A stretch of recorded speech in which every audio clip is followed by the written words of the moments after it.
Mapagpalang araw po sa inyong lahat. Welcome to DJ Sean Stories. Turn on your notification bell, like and subscribe para sa crime stories araw-araw. Ito natin ngayon ay nangyari nga sa Cagayan de Oro ng taong 2023. Ang Cagayan de Oro ay ang kapital ng Misamis Oriental. Sikat na atraksyon sa Cagayan de Oro ay ang St. Augustine Metropolitan Cathedral, Gaston Park, Mapawa Nature Park at marami pang iba. Sa Cagayan de Oro, isang lalaki na pageant contestant ang pinatay ng hindi nakilalang mga lalaki. Sa kasagsagan nga ng investigasyon, may mga nagtrending na issue tungkol sa mastermind umano ng kasong ito. Bukod doon, kumalat din ang mga screenshot na related sa kasong ito na ikinagulat ng marami. Ang lalaking biktima ay kinilalang si Adrian Rovic Formilos, 24 years old. Siya ay ipinanganak ng April 26, 1999. Nakatira nga si Adrian kasama ang kanyang pamilya sa Barangay Lapasan, Cagayan de Oro. 19 years old pa lamang nang magsimulang sumali si Adrian sa mga contest. Nag-aaral din si Adrian ng Civil Engineering sa Liceo de Cagayan de University. Bukod nga sa pageant, nag-excel din si Adrian sa kanyang mga academic activities. Mahilig din siyang maglaro ng basketball at mahilig mag-gym. Makikita naman sa mga social media account ni Adrian ang mga larawan niya kasama ang kanyang girlfriend na si Joni Leonel Orog, 27 years old, na halos nga 3 taon ang tanda sa kanya. Si Joni ay ipinanganak naman ng May 28, 1996 at nag-aaral nga din sa parehong university kung saan nag-aaral si Adrian. Kontesera din sa mga beauty pageant si Joni na nagsimula pa noong taong 2013. Si Joni ay nakukuha din bilang isang model sa iba't ibang mga produkto. Ayon nga sa mga balita, taong 2019 naman magsimula ang relasyon ni na Adrian at Joni.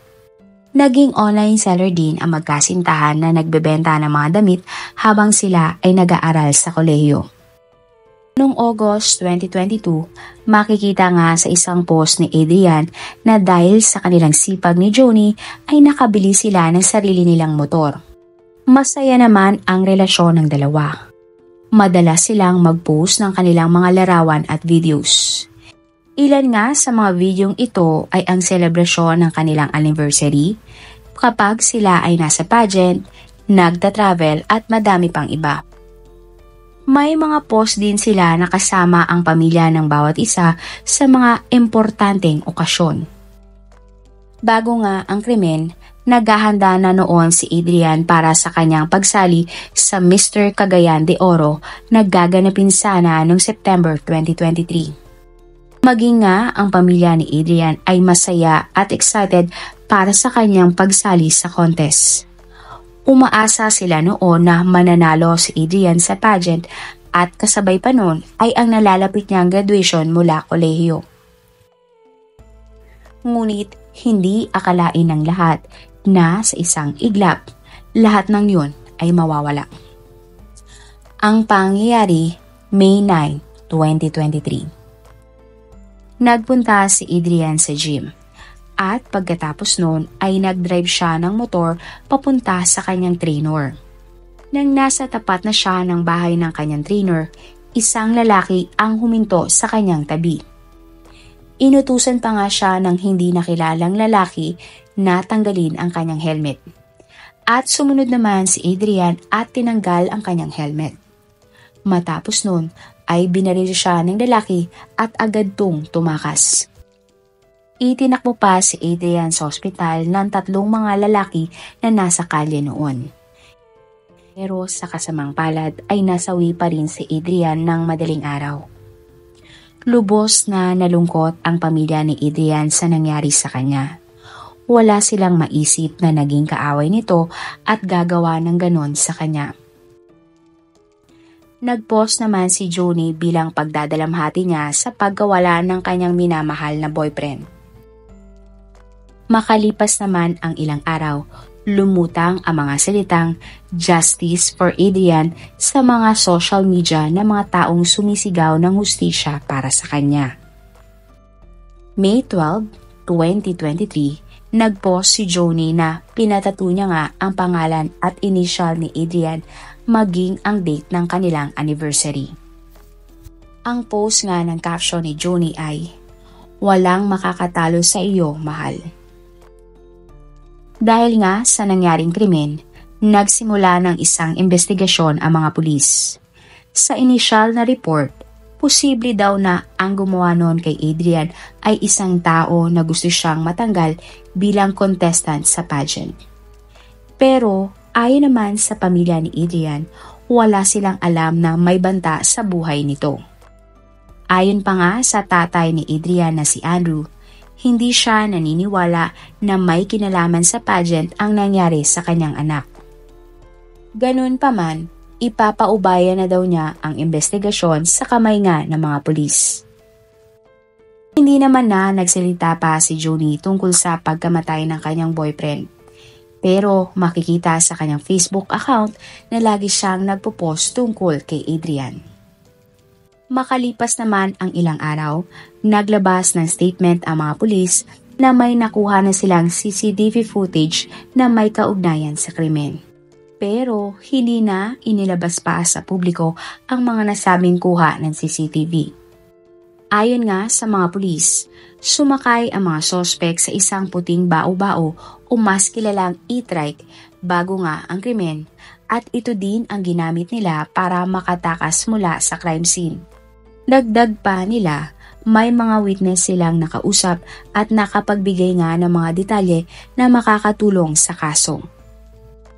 May 28, 2023, habang umuusad ang kaso, ay inilibing naman na si Adrian. June 2023, nagulat ang lahat nang magpahayag ang mga pulis na crime of passion o obsession daw ang totoong dahilan ng pagkamatay ni Adrian. Dagdag nila, sinampahan na nila ng kaso ang 3 tao sa likod ng krimen kasama nga ang sinasabing mastermind at ang mismong bumaril kay Adrian. Ayon sa spokesperson ng Cagayan de Oro City Police Office, ginawa ng suspect ang krimen dahil nahuhumaling siya sa isang babae at ayaw niyang mapunta ito sa ibang lalaki. Pero sino nga ba ang babae na tinutukoy ng mga pulis na may kaugnayan sa krimen? July 26, 2023, nagmarcha si Joni para sa kanilang graduation at makikita pa nga sa isang video na dala-dala niya ang larawan ni Adrian habang siya ay naglalakad. Marami ang naantig sa ginawa ni Joni dahil nga ayon sa kanila, mahal na mahal talaga ni Joni si Adrian. Umattend din noon sa graduation ang mga magulang at kapatid na babae ni Adrian. Sila din ang tumanggap ng diploma ni Adrian. Makalipas naman ang 3 buwan mula nang mangyari nga ang krimen, kumalat ang mga screenshot ng isang conversation sa social media. Ito ay tungkol sa pag-uusap ni Joni at ng kanyang kaibigan. Ayon nga sa mga screenshot conversation, may ibang lalaking karelasyon si Joni bukod kay Adrian. Ang nakakagulat pa, napag-alaman ang lalaki ay isang pastor.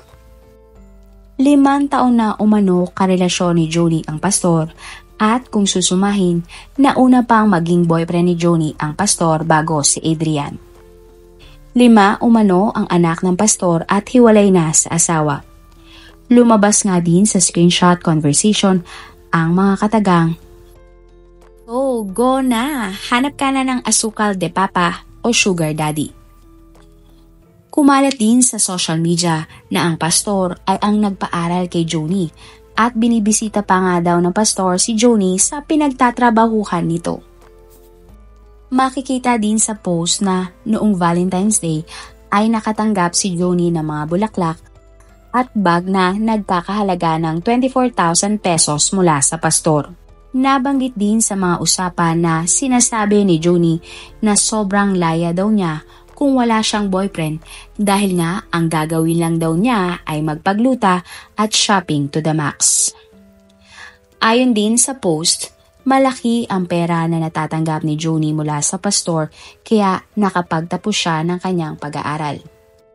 Maging ang motor nga na gamit noon ni Adrian na mangyari ang krimen ay nagmula sa pera na ibinibigay ng pastor kay Joni.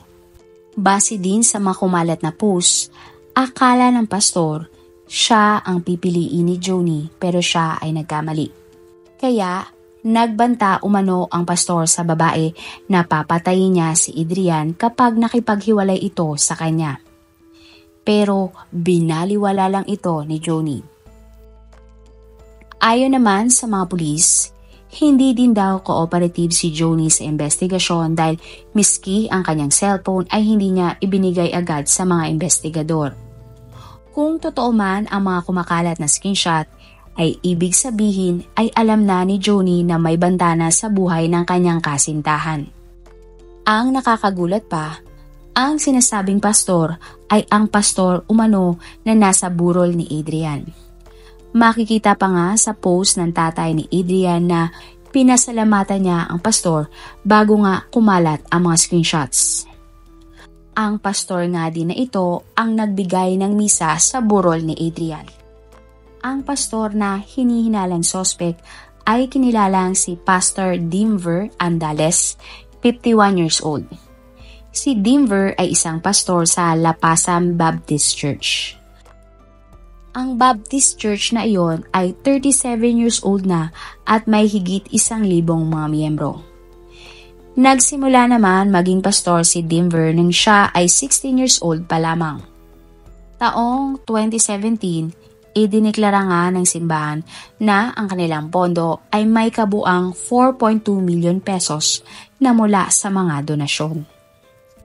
Taong 2022 naman, tumakbo si Denver bilang 2nd District Councilor ng Cagayan de Oro City pero siya ay natalo. Ayon sa mga balita, malapit si Denver sa mga maiimpluwensyang mga tao tulad nga ng mga politiko. Sa mga pangaral naman ni Denver, sinasabi niya na may mga nagpapanggap na tupa pero lobo talaga. Sa kabilang banda, para pabulaanan ang mga alegasyon laban sa kanya, naglabas ng statement si Pastor Denver noong August 16, 2023.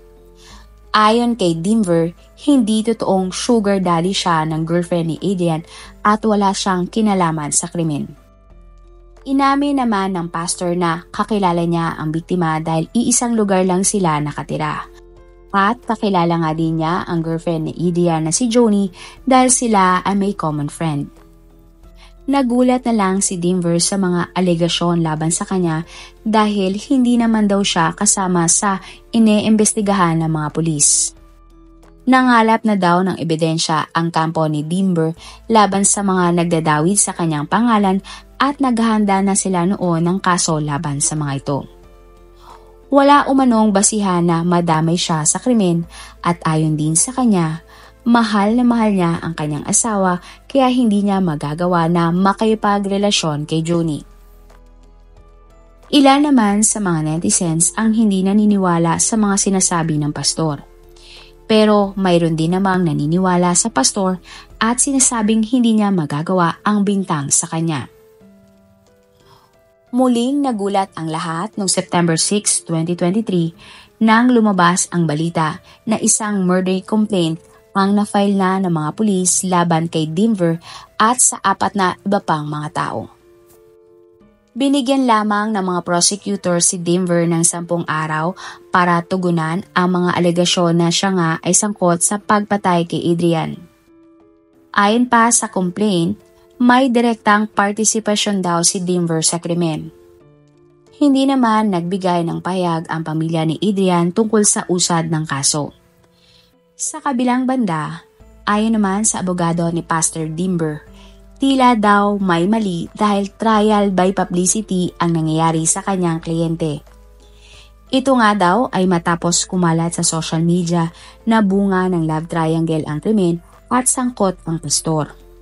Wala naman nang naging pahayag si Joni sa naging takbo ng kaso ni Adrian at sa alegasyon nga na may relasyon sila ng isang pastor. October 16, 2023, sa bisa nga ng warrant of arrest, inaresto ng mga pulis si Pastor Denver at si Junior Pastor Jeter Nonot sa kasong pagpatay kay Adrian. Si Denver umano ang itinuturing na mastermind sa krimen. Sila ay hinuli mismo sa Lapasan Baptist Church bandang alas 9 ng umaga. Nagsilbing driver umano si Jeter ng e-trike na ginamit para makatakas ang hindi nakilalang lalaki na bumaril mismo kay Adrian. Ayon din sa mga pulis, lookout umano si Jeter sa nangyaring krimen. Mayroon din daw 4 na mga kasabwat sa krimen sina Denver. Hindi naman na nagbigay pa ng mga detalye ang mga pulis sa mga ebidensyang hawak nila laban kay Denver. October 18, 2023, lumabas naman ang mga balita na si Joni ay itinuri ng witness sa kaso ni Adrian. Kasabay naman nito, inamin ni Joni na naging karelasyon niya nga si Pastor Denver. Positibo namang kinilala ni Joni si Jeter o ang tinatawag niyang kuya na isa nga sa mga lalaking nasa kuha ng CCTV habang nangyayari ang krimen. Ayon pa kay Joni, personal niyang kakilala si Jeter dahil yon ang laging kasama ni Denver sa tuwing sila ay magkikita. Sa pagkwento ni Joni, pinapili daw siya ni Denver kung siya o si Adrian. Pinili daw niya si Adrian kaya naggalit si Denver at nagbantang papatayin niya si Adrian. Inakusahan din daw ng pastor si Joni na ginagatasan lang siya ng pera. Hanggang sa nagulat na lang daw si Joni na kinabukasan nga ay patay na ang kanyang boyfriend. Ayon pa nga sa kwento ni Joni, habang nasa burol daw si Denver ni Adrian, pahalim daw nitong sinabi sa kanya na siya ang dahilan kung bakit nga namatay si Adrian. Sinabi din ni Joni na may mga ebidensya siyang magpapatunay na talagang binibigyan siya ng pera ni Denver mula 2019. Kalaunan nga, binigay na ni Joni ang kanyang cellphone sa mga pulis bilang ebidensya at nakita nga nila doon ang mga palitan ng text ni Joni at Denver. Sa huli, sinabi ng abogado ni Denver na mahina ang kaso laban sa kanyang kliyente at sila ay mag-a-apply ng apela para makapagpiyansa si Denver. Isang post naman ng tatay ni Adrian ang nagtrending sa social media. Ayon sa post, "Salamat sa Diyos. Pinakinggan mo lahat ng panalangin kong hustisya para sa aking anak. Salamat, Lord." Magpahanggang ngayon ay wala pang lumalabas na balita tungkol sa update ng kasong ito at ang final na hatol kay Denver at sa iba pang sospek kung sila nga talaga ang napatunayang mga mastermind at mga kasabwat sa kaso ni Adrian. Marami pong salamat sa inyong panonood. Huwag kalimutang i-follow at mag-subscribe sa iba pa nating YouTube channel katulad ng Manila Boy Wonder Philippines at Tagalog Facts at Mysteries by DJ Sean. Mapagpalang araw po hanggang sa susunod na episode. Salamat sa lagi niyo pong pagtutok araw-araw. God bless everyone!